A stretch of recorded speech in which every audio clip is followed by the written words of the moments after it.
what I realized is that you can get clients, get sales with very simple methods. For example, everyone's heard of this: build your email list, get the right people on your list, the right market on your list, and then send them consistent emails. So you build trust, credibility. Hey, what's up, branding experts? Arek here at Event Design, and welcome to On Branding Podcast. And today we have a special guest, Luke Charlton. And Luke is an internationally recognized business coach and marketing speaker. So he has been featured in Fox, ABC, NBC, CBS News, and other publications. So Luke basically helps coaches and experts in their fields to attract high-ticket clients. Hello, Luke. Thanks for joining us today. Hey, Rick, pleasure to be here. Thank you so much. Basically, just to explain to our listeners, you're a coach that coaches other coaches, right? And one of those ones, yes. So basically, let's just think about this scenario. Let's say you're a branding expert or a brand strategy, for example, or you coach clients when it comes to brand strategy, branding and marketing or anything like that. You help those coaches basically generate leads, right? So can we just start with what inspired you to actually become a business coach? That's a good question, because I didn't really ever set out to become a business coach. So I left my full-time job 10 years ago to this month. August 2013 is when I quit my full-time job. It's been exactly 10 years. And when I left there, I left to become actually a health coach, because I was really into going to the gym, and I still am to this day. And so I was going to basically coach people on how to get into shape and do it with physical plus mental coaching and the type of things. That was going to be my approach. And what I realized is that I really didn't like doing that. I wasn't really passionate about it. I like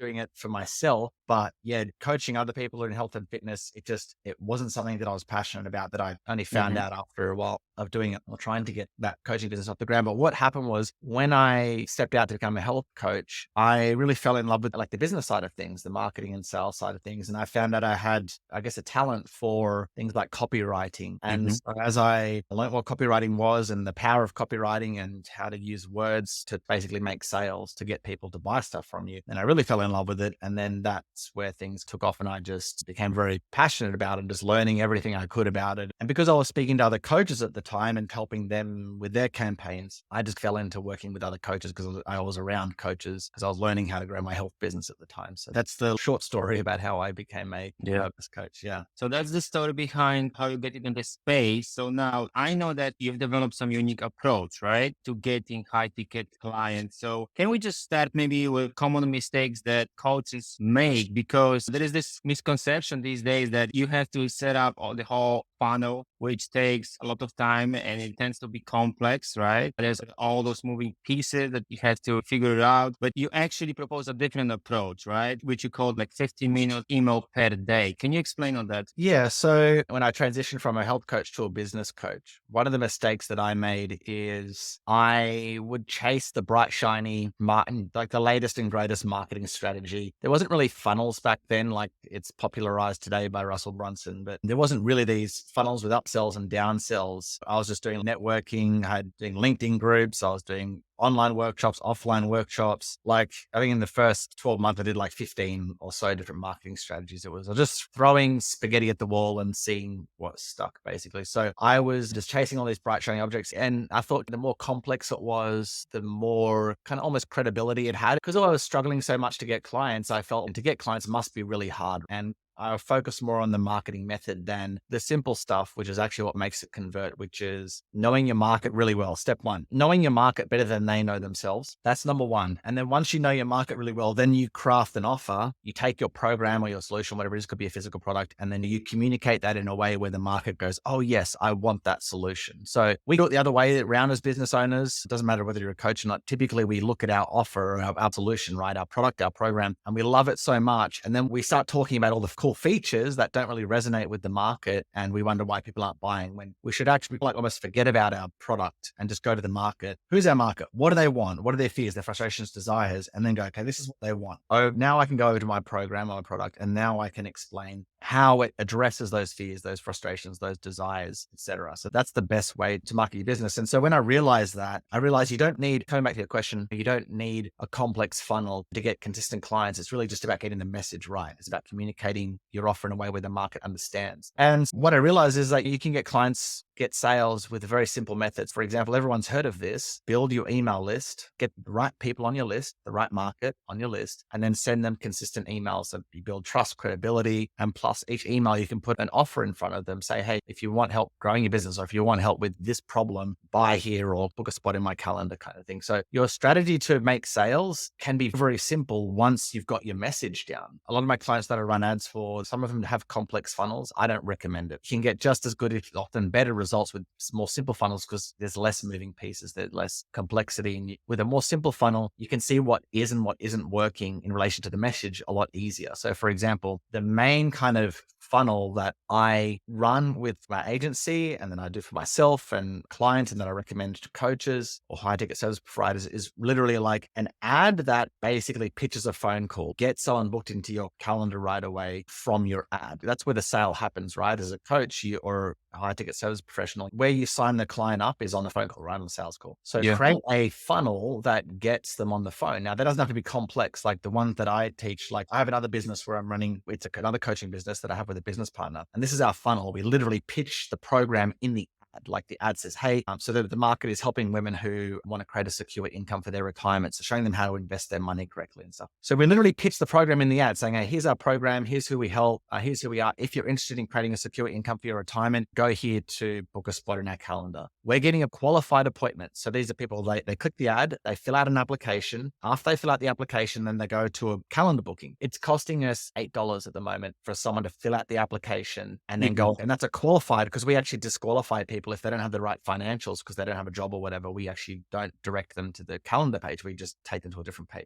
So for a qualified person booking our calendar at the moment is about $8, which is awesome, but it's because I just keep it simple, right? Our strategy is very simple. Now you can't always pitch your program in the ad. It has to be, look at the market and the offer. It has to be done the right way. And that's a bit too advanced to go into right now. But the point is the strategy to achieve that can be very simple. You don't need a complex marketing strategy. You don't need bots. You don't need all the complicated SMS or email sequences going on to get sales. You just need to have the right message. And that's what we do in that other business I just mentioned. So basically it comes down to the right message, right? So as you said at the beginning of our conversation, you get interested into copywriting and you really felt like this is the thing. And it's crucial, especially when it comes to branding, marketing, getting your message right is the most important thing. Besides that, as you mentioned, if you have a product or a program, try to take a step back and actually get to know your market and focus on them and their problems, and then tweak that offer, whatever product or program you have, to address their problems or their concerns or their frustrations or whatever they desire, right? Where they want to be and so on and so forth. And yeah, and also, so you basically like to run ads, right? It can cost us anywhere, like you mentioned, about $8 per qualified lead. That's unusual, by the way. Typically, if it's a B2C market, you're usually spending between $30 to $70 for an appointment. So that's a very good result. In B2B, cost per lead is generally from $70 to $200 for B2B. So yeah, that kind of averages at the moment. Okay, so that's good to know. So that's quite expensive, but it actually adds to that what I just said earlier. You have to have your message right, because if you start spending money and running those ads, you have to test it out. You have to have some kind of idea of how it's going to convert, right? So when you have to have the message right, that's interesting that you said that. So a lot of experts say that you should do like warm traffic first. So you should do referrals and Facebook groups and networking and do that first before you go to run paid ads. And you can understand the thinking behind that, because it's like, hey, yeah, get some clients first, get some kind of clients under your belt, then go to paid ads when you're a bit more established. Whereas I'm a little bit of different thinking, because paid ads is an amazing way like to test your message, to get your message refined very quickly. So for example, I can spend $100 on a new campaign, whether it's for me or a client, and I know right away based on the numbers. So I spend $100 and I'll know based on the numbers that I'm getting, like the cost per click, the click-through rate, cost per appointment, I will know whether that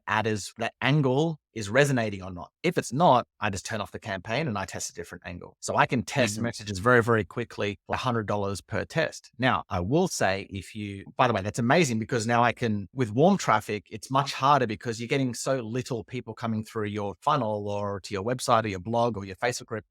that it's like, hey, 3 people have opted into my email list this week and no one's bought. Is it my offer that's the problem, or is it because I just have 3 people? There's just not enough people. As with organic, it's very hard to test your message because you get so little traffic in the beginning. So that's why I love paid ads. But I will say one thing: if you want to test your message quickly and you want to use paid ads to do that, number one, you want to have a mentor. So you want to work with someone who has grown the business that you're trying to grow, right? They've run paid ads. They're very good at it and they've helped other people in your kind of industry as well. It's very important. And also number 2 is have some other kind of source of cash flow, right? So you don't want to be stressed out spending $30 a day on ads or $50 a day on ads while you're testing, right? You don't have to spend a lot of money. You do not have to spend like $1,000 a day to test your message. As I said, it's like $100 per test. But generally my clients are spending anywhere from $30 a day to $100 per day in this testing phase, depending on their cash flow. But what I would say is have some other way that you're generating income so that $30 a day or $50 a day is not a big deal. You can just have that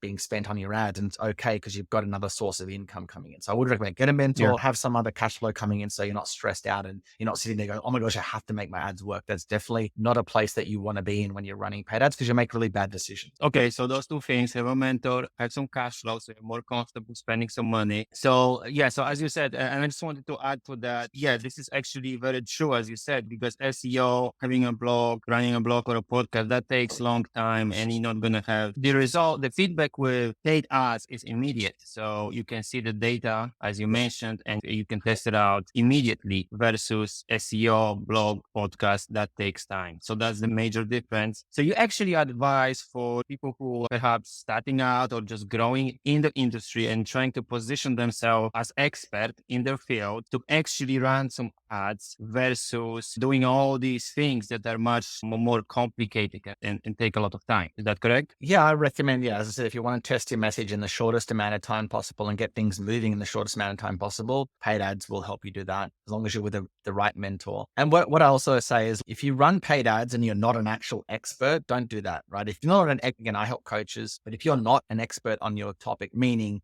if you literally just put up a sign yesterday saying I'm a relationship expert and the only relationship experience that you've had is your own dating or whatever, you haven't actually helped someone, right? That's what an expert is. You don't generally have to have gone through the transformation that you help with, although a lot of coaches do. If they're in like a relationship coaches because they went through a bad relationship, or if they're weight loss coaches because they've lost weight or whatever, that's fine. But running paid ads, people are they're cold, right? That's why it's called cold ads, cold traffic. And so skepticism is very high. One of the ways to address that skepticism that's very effective is to have some credibility behind you. For example, clients that you've worked with, you've got some case studies. Maybe you've been in the media. Maybe you've been interviewed on 100 different podcasts. So there's different ways to communicate your credibility, and it makes it a lot easier to make your ad campaigns convert when you are an actual expert. So if you're just like totally like in the beginning, you had no clients at all, I would go work with some clients, as in often for free in the beginning, to get some runs under your belt in terms of case studies to show that what you have works. But to answer your question, if you're an actual expert and you want to test your message very quickly, then there's no quicker way than paid ads. Okay. And that brings us closer to talking about, because this is actually what you're helping your clients with, to actually become bestsellers in their respective niche and get into international publications and things like that, which in turn is going to build your credibility in the space even more, because people are, they're going to check you out, right? Even if you're running out, as you mentioned, the skepticism is high. So people will check you out. So it's good if you have some content out there that builds your credibility. That's correct. Absolutely. One of the first things that they'll do is they'll Google you. So if you Google my name, you'll notice that I have Google, like people have reviewed me on Google, and I've done that purposefully. Like I sent out emails to my list saying, hey, can you just go to just Google me? Actually, I just sent them straight to the review box on Google so it's easier for them. But basically, I got some of the people on my list to review me. So you can go to me to see I'm like 5 stars with, I don't know how many people it is, 25 or something. But that's the first thing people look at is they'll Google your name. Right. And so for me, when people Google me, that's the first thing that says, oh, he's got 5 stars. Oh, that's pretty cool. So already right away, they can just from that quick Google, oh, this guy, he's at least established because he's got Google. Other people are saying that, yes, this guy's legit. Then they go through to my website. That's the second place they'll look is your website. And like they'll just quickly check you out. They're not going to go do a deep dive, but the people generally want to see that you've got a website. So that will pop up for me. LinkedIn will be a big one that pops up right at the top. So you really want to have your website, Google reviews, and LinkedIn profile optimized. And then then from there, getting clients, getting case studies. And then the next level is media. So doing podcast interviews like this is a really good one. So every interview that I do, I chuck it on my website. So if you go to our website, you'll see like my own podcast. That's credibility right there. I've got my own podcast, over 300 episodes. And I've got all the interviews that I've done. I don't know how many there are now, 50 or something. So there's all my interviews. They don't even need to listen to the interviews to know that I'm an expert. They just see 50 interviews. All of a sudden, boom, oh, he's got that many interviews. Oh, he's been in this media. Oh, he's been that. So you can tell very quickly this guy, he is an expert at whatever he does. I can tell just from the amount of content he has. And that's what I mean by building credibility. And that really, it helps with your conversions. Now, it doesn't mean that I've been doing this for 10 years. So it doesn't mean that you need to have all this in the beginning. I'm not saying that you need that to make paid ads convert. I'm just saying, just be mindful as you build your career as a coach, or it could be an e-commerce store. It doesn't really matter that when you're running paid ads, people are cold. So we've got to do everything that we can, leverage all of our credibility in the best way possible to help with our sales. Okay. Of course, you share more tips on your website, on your podcast, and so on. So I invite you listeners to check it out. Yep. So your website is lukecharlton.com and your other website is thesixfigurecoach.com, right? No, I don't have that one anymore. No, that's a magazine. I think you're talking about the magazine that I was possibly featured in a long time ago. Yeah, because you're reading off the bio before. I'm like, that's a really old bio. I think you must have, now I know where you got that from. Yes, that is. So I was on the front cover of the Six Figure Coach magazine maybe 6 years ago or something. Yeah, so that's just, again, media that I was in, that I've been in. So the main website now is just lukecharlton.com. It's your name. Yep. And what's the best way to get in touch with you? Is it Facebook, LinkedIn, Twitter? Yeah, the best way is just go to lukecharlton.com. So I don't really take on many clients anymore because of that other coaching business that I mentioned with helping women with their finances. I will do consulting with coaches if they're already running ads, but for everyone else or coaches even like wanting to get into ads, I just give away everything for free because as I said, I'm not really bringing on clients anymore. So I literally just give it all away for free. If you just go to lukecharlton.com, there's the blog, there's lots of great content. My podcast is probably the best resource though, that, as I said, I give everything away. So that's just called the 15-minute client. You'll see it on my website there. 15-minute client with Luke Charlton is the podcast. So that's a really valuable resource if you're a coach wanting to grow your business online. Okay. Yeah. So for you listeners who want to learn more, check out Luke's podcast. We're going to link to that podcast. Thank you, Luke. Thanks for coming on the show. No worries. Thanks for having me, Arek. Thank you.